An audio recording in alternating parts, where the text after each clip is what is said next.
Challenge time. A weekly chance for Will and I to compete for the title of winner and spend the rest of the week wearing the hat of win. This week we fight to the death to decide which is the best Twitter client for the iPhone. Have a listen and then let us know in the comments section who you're convinced by. My pick is Twitter for iPhone, the official app. Twitter didn't used to have its own official apps, but it's recently adopted Tweety and made it its own. Previously, people used to rave about Tweety, and I totally see why now.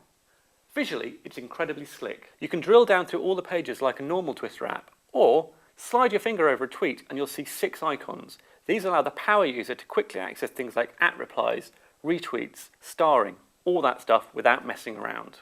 You've got read later support built right into the client. So if you follow a lot of people that post loads of links, you don't have to keep going off into Safari to read them. Hit the paperclip icon and they'll be added to your Instapaper account.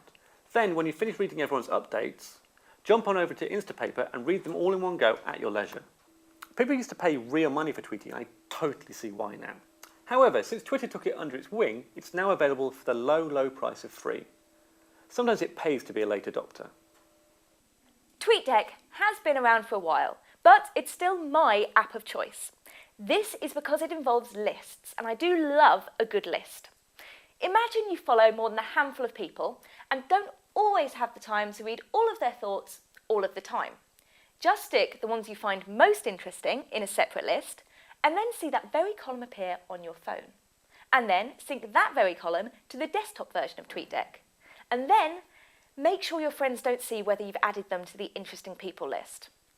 You can also sync the official Twitter lists you create, should you feel inclined, and if you want to create a search of a particular hashtag or subject, you can create a list for that too. So you can get a constant stream of Keith Chegwin news. The other thing about it is that it's now stable. I rejected this app as an option about 6 months ago due to its crashy nature, and if you did the same, now is the time to re-adopt.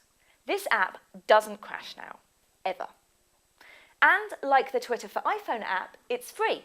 So I guess the main message from both Will and I is don't go and pay for a Twitter app.